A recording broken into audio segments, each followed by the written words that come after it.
ನಮಸ್ತೆ ಮಿತ್ರರೇ, ಇವತ್ತು ಒಂದು ಹೈ ಪ್ರೋಟೀನ್ ಯುಕ್ತ ಎಗ್ ರೋಲ್ಸ್ ಅನ್ನು ಮಾಡೋಣ. ಇದಕ್ಕೆ ನಾನು ಸ್ಪಿನಾಚ್ ಹಾಕಿ ಮಾಡಿದಂತಹ ಈ ಎಗ್ ರೋಲ್ಸ್ ಮಕ್ಕಳಿಗೆ ಹೇಳಿ ಮಾಡಿಸಿದಂಥದ್ದು. ಕೆಲವು ಮಕ್ಕಳು ಬೆಳಗಿನ ಹೊತ್ತಿನಲ್ಲಿ ಬ್ರೇಕ್ಫಾಸ್ಟ್ ತಿನ್ನಲಿಕ್ಕೆ ತುಂಬ ಕಿರಿಕಿರಿ ಮಾಡುವಾಗ ಇಂತಹ ಒಂದು ಎಗ್ ರೋಲ್ಸ್, ಇದರಲ್ಲಿ ಎಲ್ಲ ವಿಧದ ಗ್ರೀನ್ಸ್ ಉಂಟು, ಪ್ರೋಟೀನ್ಸ್ ಉಂಟು.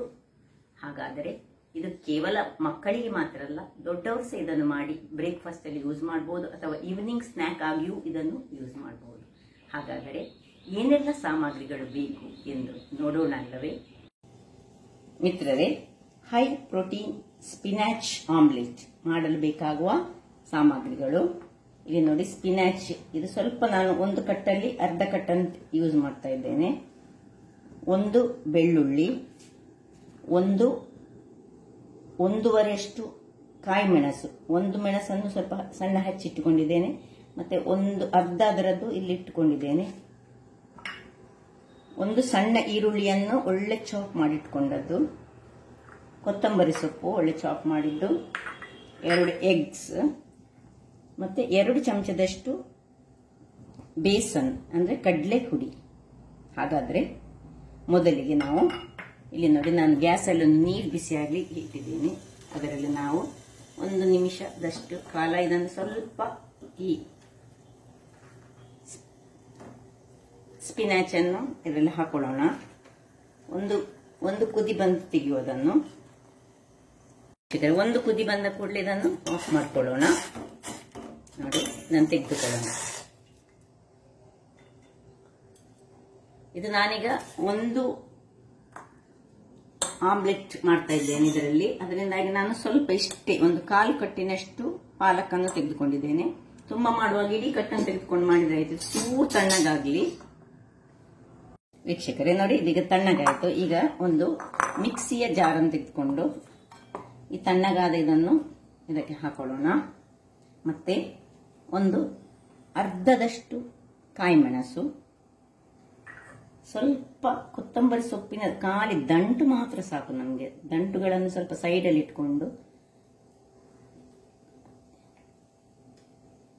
ಇದರ ಎಲೆ ಬೇಡ, ಅದನ್ನು ಮತ್ತೆ ನಾವು ಇದಕ್ಕೆ ಹಾಕೊಳ್ಳೋಣ ಆಮ್ಲೆಟ್ ಮಾಡುವಾಗ. ಈಗ ಗ್ರೈಂಡ್ ಮಾಡುವಾಗ ಖಾಲಿ ಅದರ ದಂಟು ಹಾಕೊಳ್ಳೋಣ. ಮತ್ತೆ ನೋಡಿ, 2 ಚಮಚಗಳಷ್ಟು ಈ ಕಡಲೆ ಹುಡಿ ಹಾಗೂ ಒಂದು ಬೆಳ್ಳುಳ್ಳಿ. ಇಷ್ಟನ್ನು ನಾನು ಸ್ವಲ್ಪ ನೀರು ಹಾಕಿ ಗ್ರೈಂಡ್ ಮಾಡಿ ತರ್ತೇನೆ.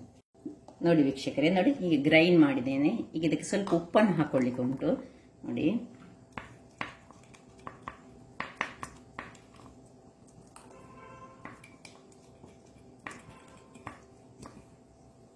ಈ ಹದದಲ್ಲಿ ಇರಬೇಕಿದೀಗ.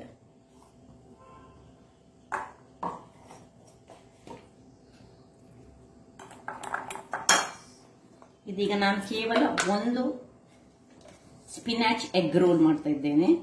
ನೋಡಿ, ಎಷ್ಟು ರುಚಿಗೆ ತಕ್ಕಷ್ಟು ಉಪ್ಪನ್ನು ಹಾಕೊಳ್ಳೋಣ.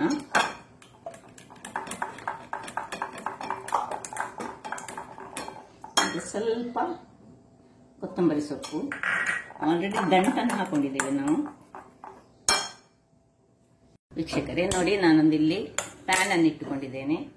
ಪ್ಯಾನ್ ಬಿಸಿ ಆಗುವಾಗ ಇದಕ್ಕೆ ಸ್ವಲ್ಪ ಒಂದು ಜಸ್ಟ್ ಗ್ರೀಸ್ ಮಾಡಿದರೆ ಆಯಿತು, ತುಪ್ಪ ಅಥವಾ ಎಣ್ಣೆ. ಈಗ ಈ ಮಿಕ್ಸರ್ ಅನ್ನು ಬಿಸಿ ಆಗಬೇಕು, ಕಾವಲಿ ಬಿಸಿಯಾದ ಮೇಲೆ ಮಾಡಬೇಕೆಲ್ಲ. ಒಂದು ದೋಸೆಯ ಹದಕ್ಕೆ ನಾವು ಇದನ್ನು ತೆಳುವಾಗಿ ದೋಸೆ ಮಾಡಿಕೊಳ್ಳೋಣ. ಸಣ್ಣ ಉರಿ ಇರಲಿ.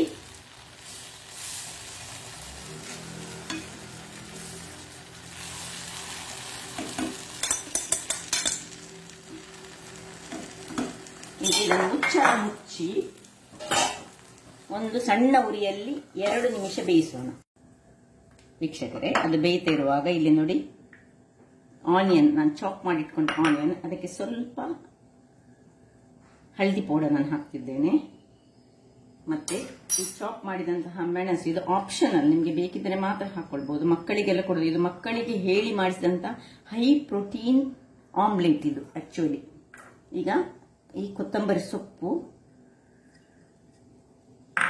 ಉಪ್ಪು,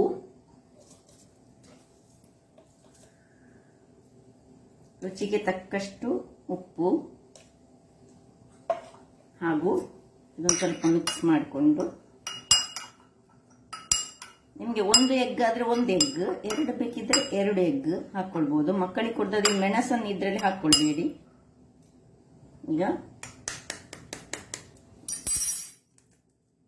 ಇದು ಮಕ್ಕಳಿಗೆ ಹೇಳಿ ಮಾಡಿಸಿದ, ಮಾರ್ನಿಂಗ್ ಬೆಳಿಗ್ಗಿನ ಹೊತ್ತಿನಲ್ಲಿ ಈ ಮಕ್ಕಳು ತಿನ್ನಲಿಕ್ಕೆ ಕೇಳುವುದಿಲ್ಲಲ್ಲ, ಆಗ ಇಂತಹ ಒಂದು ಎಗ್ ಆಮ್ಲೆಟ್ ಮಾಡಿಕೊಟ್ರೆ ಬಹಳ ಉತ್ತಮ. ಇದಕ್ಕೆ ಬೇಕಿದ್ರೆ ಗ್ರೀನ್ ಚಿಲ್ಲಿಯ ಬದಲು ನೀವು ಸ್ವಲ್ಪ ಪೆಪ್ಪರನ್ನು ಪೌಡರ್ ಮಾಡಿ ಪೆಪ್ಪರ್ ಪೌಡರ್ ಹಾಕೊಳ್ಬೋದು. ಒಳ್ಳೆ ಬೀಟ್ ಮಾಡ್ಕೊಳ್ಳೋಣ.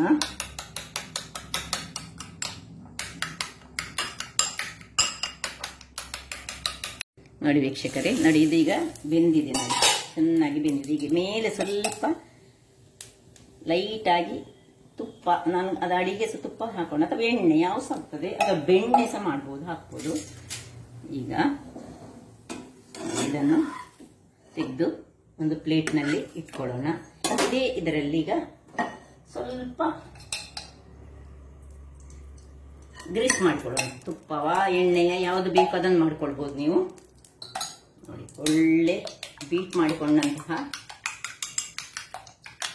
ಮೊಟ್ಟೆ ಇಲ್ಲಿರುವುದು ಈ ಆಮ್ಲೆಟ್ ಮಾಡುವಾಗ ಬೀಟ್ ಮಾಡಿಕೊಳ್ಳೋದು.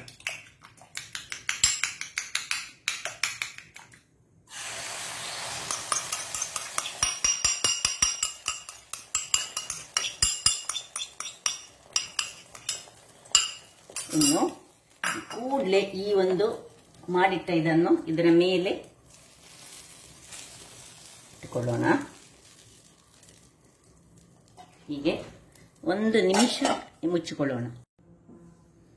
ನೋಡಿ ವೀಕ್ಷಕರೇ, ಒಂದು ನಿಮಿಷದ ಬಳಿಕ ನೋಡಿ ಹೇಗೆ ಆಗಿದೆ, ನೋಡಿ ಅದು ಅದಕ್ಕೆ ಅಂಟಿಕೊಂಡಿದೆ.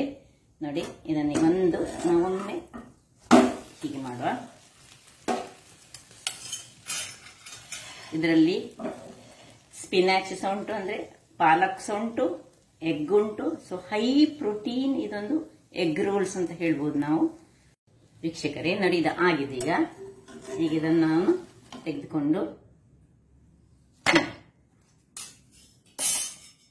ಇದನ್ನು ಹೀಗೆ ರೋಲ್ ಮಾಡಿಕೊಳ್ಳೋಣ. ಬಿಸಿ ಉಂಟು, ಬಿಸಿ ಸ್ವಲ್ಪ ತಣ್ಣಗಾಗ್ಲಿ. ನೋಡಿ ವೀಕ್ಷಕರೇ ರೆಡಿ ಆಗಿದೆ. ಈಗ ಇದನ್ನು ನಾವು ಹೀಗೆ ಕಟ್ಟಿಂಗ್ಸ್ ಮಾಡಿಕೊಂಡು ಮಕ್ಕಳಿಗೆ ಟಿಫಿನ್ ಬಾಕ್ಸ್ನಲ್ಲಿ ಸಹ ಹಾಕೊಳ್ಬೋದು.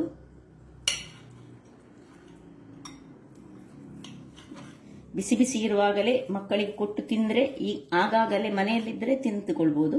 ಇಲ್ಲದಿದ್ದರೆ ನೋಡಿ ಇದು ಬಹಳ ಉತ್ತಮ, ಆರೋಗ್ಯಕ್ಕಂತೂ ಬಹಳ ಉತ್ತಮ. ಸೊ ನೋಡಿ ಹೇಗೆ ಪೀಸಸ್ ನೋಡಿ ಹೇಗೆ ಬರ್ತದೆ ನೋಡಿ. ಹೀಗೆ ಮಕ್ಕಳಿಗೆ ಒಂದೊಂದು ಹೀಗೆ ಪೀಸಸ್ ಕೊಟ್ಟರೆ ಇದರಲ್ಲಿ ಸ್ಪಿನಾಚ್ ಉಂಟು, ಎಗ್ ಉಂಟು, ಆನಿಯನ್ ಎಲ್ಲ ಇದ್ದು. ಸೊ ನೋಡಿದ್ರಲ್ಲ ವೀಕ್ಷಕರೇ ಯಾವ ರೀತಿಯಲ್ಲಿ ಸುಲಭ ವಿಧಾನದಿಂದ, ಅಂದರೆ ಕೂಡಲೇ ಆಗುವಂಥದ್ದು, ಅದು ಸಹ ಮಕ್ಕಳಿಗಂತೂ ಹೇಳಿ ಮಾಡಿಸಿದಂಥದ್ದು. ನಮ್ಮ ಹತ್ರ ಬ್ರೇಕ್ಫಾಸ್ಟ್ ಕೂಡಲೇ ಮಾಡಲಿಕ್ಕೆ ಏನಿರದಿದ್ರೆ ಇದನ್ನೊಂದು ತಿಂದು ಒಂದು ಲೋಟ ಚಹಾ ಕೊಟ್ಟರೆ ಸಹ ಆಗ್ತದೆ.